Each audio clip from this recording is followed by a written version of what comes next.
play fight undercovers. Now you gone, can't love you like I really wanted. I had way too many one nights, yeah. I keep messing up my love life, yeah. For decades, the truth was locked away, buried under NDAs, threats, and the weight of an empire. But now, Usher is breaking his silence. And what he's revealing could shatter the carefully crafted legacy of hip-hop's most powerful mogul. For years, Usher has been one of the biggest names in hip-hop and R&B. But behind the glitz and Grammy wins, there were whispers of wild nights and industry secrets he never dared to speak on until now. In an explosive new interview, the superstar is finally pulling back the curtain on the scandalous world of Sean Diddy Combs, exposing the debauchery, manipulation, and alleged crimes that went down inside Diddy's infamous mansion. As a result of being around that man, Sean Puffy Combs, I don't sleep to this day. I have a problem sleeping to this day. Like, yo, man, I'm here to work, man. I ain't sang in a week. I mean, I'm 13 years old, and I'm telling him, look, you're gonna put me in the studio, man. You got Biggie Smalls in there, you got Craig Mack in there. I'm not here to party with you. I don't want to go to the clubs. Matter of fact, I'm too young to even be in here. Why you got me in clubs? We would fight, we would tussle. From wild orgies to shady business dealings and even harassment. Now, Usher is confirming the worst of it, detailing how young artists were allegedly groomed, exploited, and pushed into compromising situations under the guise of making connections. Puffy's place was like just filled with chicks and like nonstop, right? It was curious. I got a chance to see some things. Yeah, but you were 13. What were you seeing? I went there to see the lifestyle, right? And I saw it, and it was, but I don't know if I could indulge and understand what I was even looking at. It was pretty wild. Usher had to pay big for his success, and I'm not just talking money. When he was just 13 years old, his mom signed over guardianship to Diddy, thinking he'd take care of her son and help his career. But looking back, was that really the best move? How did you make sure that people didn't take advantage of him? I was assertive. Okay? I mean, think about it. Sending a kid to live with a grown man who was already deep in the fast life of the music industry, parties, late nights, grown folks' business, Usher was thrown into all of it before he even hit high school. And guess what? Usher himself has admitted that time messed with him. In a shocking revelation, Usher recently opened up about his disturbing experiences living with Sean Diddy Combs as a young teenager. In an interview with Rolling Stone, the R&B superstar disclosed that his time at Diddy's infamous Flavor Camp exposed him to hypersexualized environments far beyond what any child should witness. I'm around grown women, and I'm seeing them do things and have experiences that I'm not quite ready for. You know, and I think that he was just trying to show me the lifestyle. However, that's not what I was there for.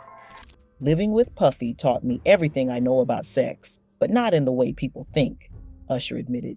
He described a chaotic, adults-only world where he was exposed to rampant sexual activity at just 13 years old. It was great to be able to go to Club USA or the Supper Club, you know, with Puffy in that time, or the Tunnel. But these are places that a 13-year-old probably should not be. The singer, who moved in with Diddy in New York City for a year, suggested that these experiences shaped his understanding of intimacy in ways that were far from normal for a child. That's my brother right here from day one. We used to wake up and, pause, but like just how, back in the days when he was like 10 and I was a little bit older, his older brother, we used to fight over the Frosted Flakes. Even former staff members recall Diddy acting strangely possessive over the young singer, isolating him from others and keeping him out late at night. Usher had an unusual relationship with Diddy, which many could feel was odd. Stevie J, a longtime Diddy associate, later confirmed. There was around in that time that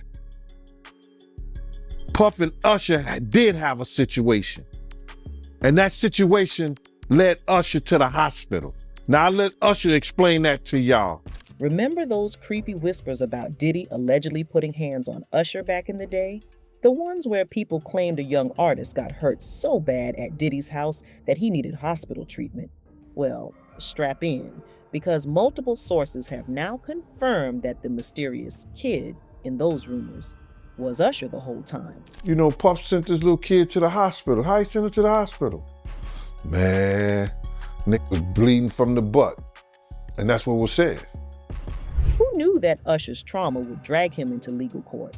And he wouldn't be fighting an inner battle, but a legal one too.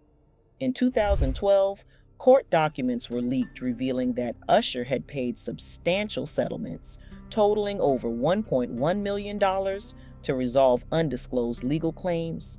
As the details emerged, it became clear the lawsuits involved serious allegations. Multiple individuals, including a celebrity stylist, claimed the singer had exposed them to herpes. But the most damning part came next. Court filings alleged he had known about his diagnosis, yet still engaged in unprotected sex without informing his partners.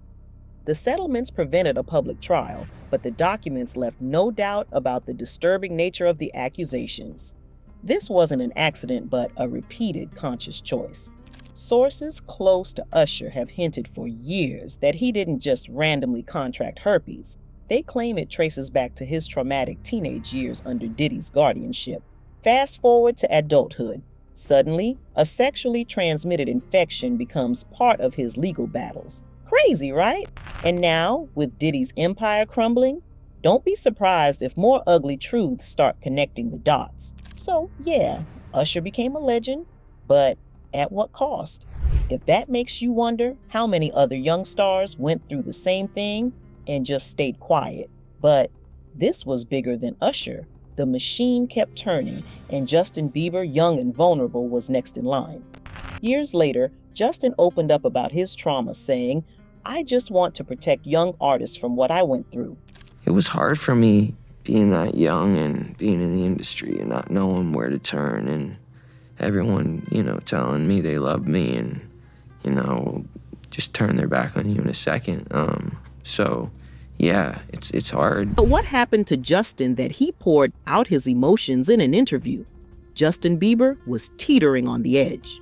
At just 20 years old, the golden boy of pop music was drowning in the suffocating weight of fame, in his own deteriorating mental health, and in a whirlwind of reckless decisions. He needed guidance. Instead, his mentor Usher led him straight into the lion's den, Diddy's notorious white parties.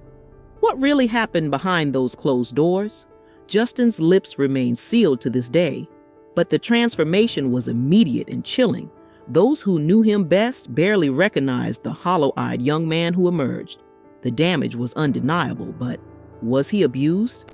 These scars were just the beginning. The real damage, the secret trauma, the unspoken horrors, the industry's dirty little secrets would take years to surface. And when it finally did, the world would understand why Justin was never the same again. Is history repeating itself? For years, Usher was celebrated as Justin Bieber's mentor, the man who discovered the Canadian teen sensation and guided him to superstardom. But behind the glitz and Grammy wins, a darker pattern emerges, one that mirrors Usher's traumatic upbringing under Diddy's guardianship. Before Usher became a mentor, he was a victim. Decades later, Usher admitted how deeply those years affected him. Yet, shockingly, he still introduced a teenage Justin Bieber to the same toxic circle. Lately, something feels off. The bond between Usher and Justin, once so strong, so public, has quietly unraveled. Fans were the first to notice. Justin unfollowed Usher on social media, a small but telling sign. Then came the Super Bowl rumors, the hype, the speculation, the hope for a surprise collab. But when the moment came, nothing. No appearance, no explanation, just silence. So, what happened? Sources say Justin's been pulling away for a while now, keeping his distance, stepping back from the mentor who once guided him. Is it just growing apart? Or is there more beneath the surface? The timing raises questions. The distance feels intentional, and after everything they've been through together. But yeah, just protecting those moments because people take for granted encounters and